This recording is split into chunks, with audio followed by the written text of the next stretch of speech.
नमस्कार दोस्तों। 21वीं सदी का सबसे बुरा साल हो सकता है 2023, क्योंकि 2023 के अंदर बहुत सारी सिचुएशन वो आ सकती है। क्या हो सकता है, क्या डिफिकल्टी आएगी। देखो 2022 के अंदर जब कोरोना आया था, हमको लगा चलो कोई बात नहीं, आया थोड़े दिन बाद आके चला जाएगा, बट इसने क्या हमको घर बिठा दिया। फिर लगा चलो कोई बात नहीं, 2021 तो अच्छा होगा, बट कहीं ना कहीं जो कोरोना की वेव बढ़ती चली गई, लहर आती चली गई, हम घर के बैठते चले गए। फिर लगा चलो कोई बात नहीं, 2022 तो अच्छा होगा, बट कहीं ना कहीं 2022 के अंदर हमने रशिया यूक्रेन युद्ध देखने को मिला। रशिया ने यूक्रेन के ऊपर हमला कर दिया, और कहीं ना कहीं उस समय रशिया को भी लगा था कि 24 घंटे के अंदर 48 घंटे के अंदर यूक्रेन हाथ खड़े कर देगा, बट ऐसा कुछ हुआ नहीं। अब 10 महीने हो चुके हैं, और कहीं ना कहीं अब 2023 भी बहुत सारा डिफिकल्टी या हो सकता है। अब क्या होगा इसके बारे में 2023 के अंदर, इन सब के बारे में 5 पॉइंट के बारे में बात करते हैं। पहली बात, 2023 में दिल की बीमारी की से मौत अचानक कई गुना बढ़ सकती है।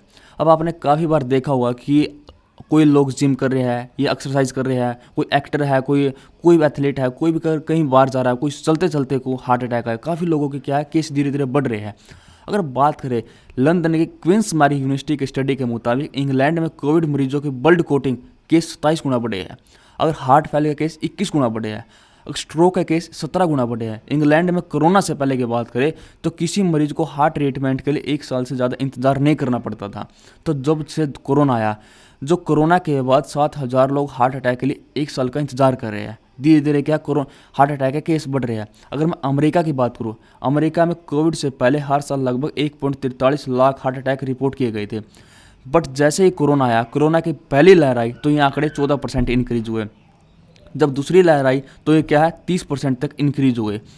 अब आपके दिमाग में यह होगा कोरोना से हार्ट अटैक का रिलेशन क्या है। अब इसके बारे में बात करें, जैसे कि 2022 में खुद देखना कितनी ज़्यादा मौत हुई। चिली के अंदर 28% इंक्रीज, थाईलैंड के अंदर 25%। देखो रिलेशन ये है कि जब 1918 के अंदर स्पेनिश फ्लू के बाद जो ब्रेन फॉग ये आया था, कहीं ना कहीं देखा जाए तो लगातार थकान के मामले सामने आए थे।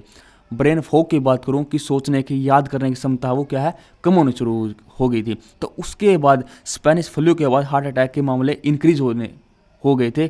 1940 से 1959 के बीच में हार्ट अटैक की एक लहर सी आई थी, कहीं ना कहीं हमको बाद में समझ में आया था। तो उसके बाद कहीं ना कहीं अभी भी जो कोरोना है स्पेनिश फ्लू से कितना ज़्यादा स्ट्रॉन्ग है, जिसने इतनी बड़ी तबाही मचाई हुई है। तो खुद सोचना इससे कितने ज़्यादा हार्ट अटैक के केस इंक्रीज हो सकते हैं 2023 के अंदर, क्या कुछ देखने को मिलेगा।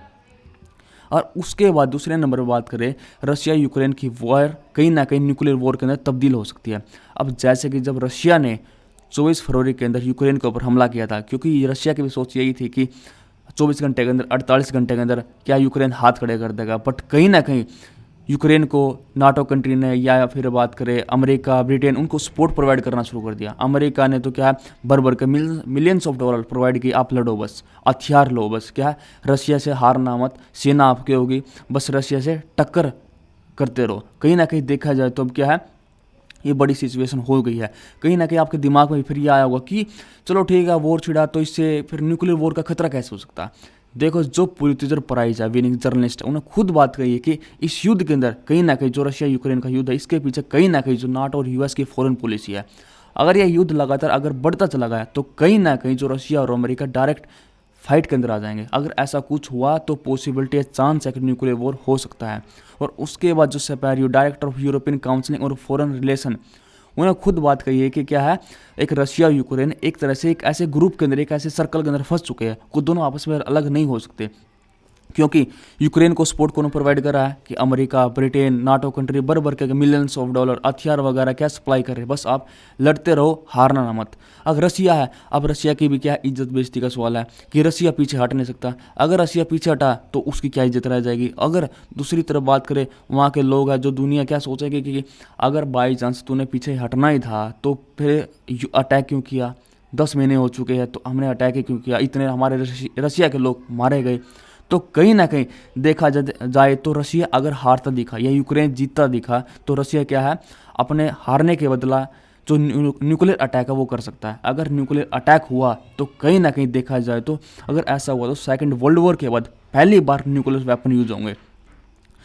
जब सेकंड वर्ल्ड वॉर हुआ था तो अमेरिका ने जापान के 2 बड़े शहर हिरोशिमा और नागासाकी पर परमाणु बम से अटैक किया था। काफ़ी लोग मारे गए थे, कम से कम 2 लाख लोग ज़्यादा मारे गए थे, और जो बचे हुए लोग थे वो हैंडीकैप्ड या विकलांग हो गए थे। और नंबर 3 पॉइंट की बात करूँ, 2023 में मंदी आने की आशंका या नौकरियाँ छिन जाएगी। क्योंकि देखा जाए तो एक ये चीज़ ये भी आई होगी, नहीं नहीं ऐसा कुछ हो नहीं सकता, क्योंकि हमारी जो वर्ल्ड इकोनॉमी है 2022 के अंदर $100 ट्रिलियन सरपास हो चुकी है, पास कर चुकी है, ऐसा कैसे हो सकता है। देखो कहीं ना कहीं देखा जाए तो अब हर सरकार देश कर क्या रहा है, इन्फ्लेशन को कंट्रोल करने के लिए इंटरेस्ट रेट बढ़ा रहे हैं, और 2023 के अंदर ऐसा होने वाला है, क्योंकि महंगाई से लड़ने के लिए ब्याज दर बढ़ती रही तो 2023 में मंदी आएगी, और हर देश करने वाला भी है, क्योंकि ऐसा माना जाता है कि बैंक ब्याज बढ़ा देते हैं तो लोग उधार कम करके सेविंग करना शुरू कर देते हैं। इससे मार्केट में प्रोडक्ट की डिमांड कम होती है, तो डिमांड कम तो महंगाई कम, तो आपके दिमाग में तो बिल्कुल ठीक बात है। तो उसके बाद इसमें महंगाई का या मतलब जो मंदी का चांस क्या है, देखो मंदी का चांस ये है कि महंगाई कम करने के लिए अगर लंबे समय तक बैंक ज़्यादा ब्याज के फार्मूले पर अगर काम करते रहेंगे तो व्यापारी और कंज्यूमर उनके लिए क्या होगा, लोन लेना महंगा हो जाएगा। तो मैं इतने इंटरेस्ट रेट पे इतना ज़्यादा महंगा लोन क्यों लूँगा। तो खुद सोचना, अगर व्यापारी या कंज्यूमर लोन नहीं लेगा तो वो इन्वेस्टमेंट या बिजनेस के अंदर इन्वेस्टमेंट नहीं करेगा, तो अगर वो उसने नहीं किया तो हमारी जीडीपी के ऊपर डायरेक्ट इफेक्ट पड़ेगा। अगर किसी देश की जीडीपी में लगातार 2 क्वार्टर तक अगर ग्रोथ ना दिखे तो इसे मंदी कह सकते हैं। 2 क्वार्टर की बात करें, 3-3 महीने का दो क्वार्टर होते हैं, अगर 2 क्वार्टर तक अगर ग्रोथ ना दिखे तो क्या है, मंदी की स्थिति हो सकती है। अगर मैं आईएमएफ की बात करूं, इंटरनेशनल मॉनेटरी फंड, तो वर्ल्ड इकोनॉमिक आउटलुक की रिपोर्ट के मुताबिक ग्लोबल इन्फ्लेशन रेट यानी महंगाई दर 2022 के अंदर 8.8% थी, और यह घटकर 2023 के अंदर कितनी हो गई, 6.5%। अब 2024 के अंदर 4.1% पे आ जाएगी, और धीरे धीरे क्या हो रही है, कम हो रही है। तो इससे क्या दर्शाता है, क्या है, आर्थिक मंदी को दर्शाता है।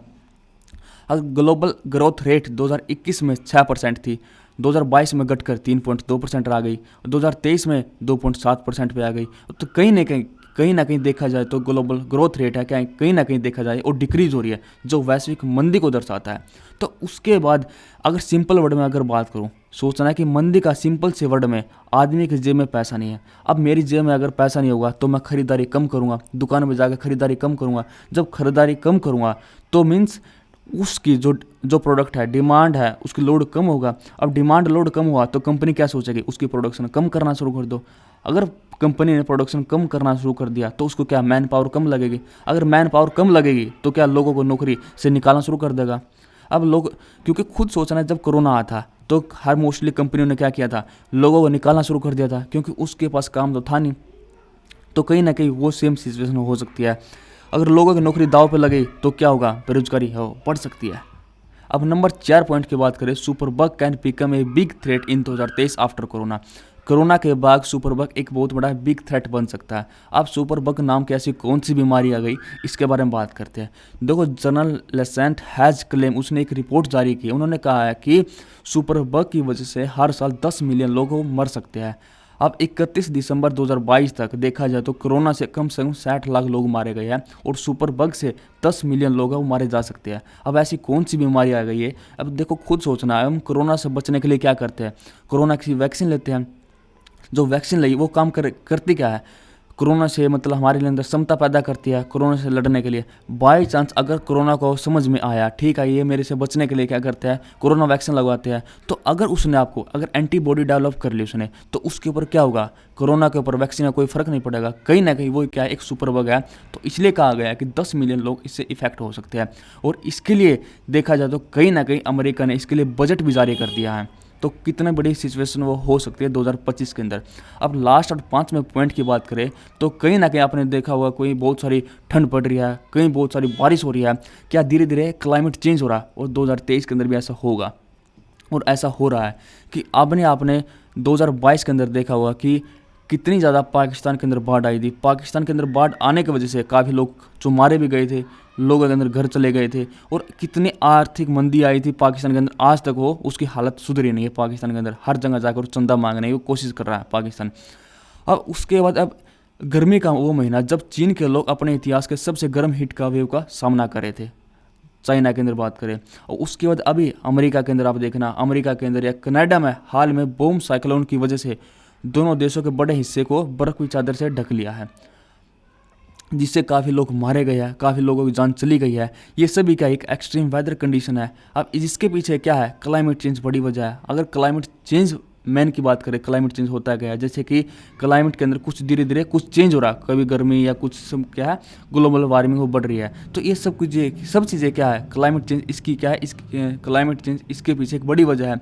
वो देखा जाए तो अगर ऐसा हो क्यों रहा है, क्योंकि देखा जाए तो इंडस्ट्रियल रिवोल्यूशन के बाद बड़े लेवल पर क्लाइमेट चेंज हो रहा है। अब जैसे कि ऑयल, गैस, कोल हमने क्या है यूज करना, भारी मात्रा में यूज करना शुरू कर दिया है। तो इससे हो क्या रहा है कि ग्रीन हाउस गैस रिलीज हो रही है। अब ग्रीन हाउस गैस रिलीज हो रही है तो इसके अंदर क्या पाया जाता है, सबसे ज़्यादा कार्बन होता है। अब कार्बन काम क्या करता है, कार्बन काम करता है कि सूर्य से निकलने वाली गैस जो गर्मी होती है वो धरती पे पहुंचती है, उनको धरती के अंदर एब्जॉर्ब कर लेता है, उनको बाहर नहीं जाने देता, वापस नहीं जाने देता। तो जिससे होगा क्या, जो अर्थ का टेम्परेचर बढ़ेगा, अर्थ का लगातार बढ़ रहे टेम्परेचर को हम बोलते क्या है, ग्लोबल वार्मिंग। अब ग्लोबल वार्मिंग बढ़ रही है तो कहीं ना कहीं इसके प्रभाव को हम बोलते क्या है, क्लाइमेट चेंज। ये सब कारण थे 5 पॉइंट। और आपके दिमाग में और क्या कारण हो सकता है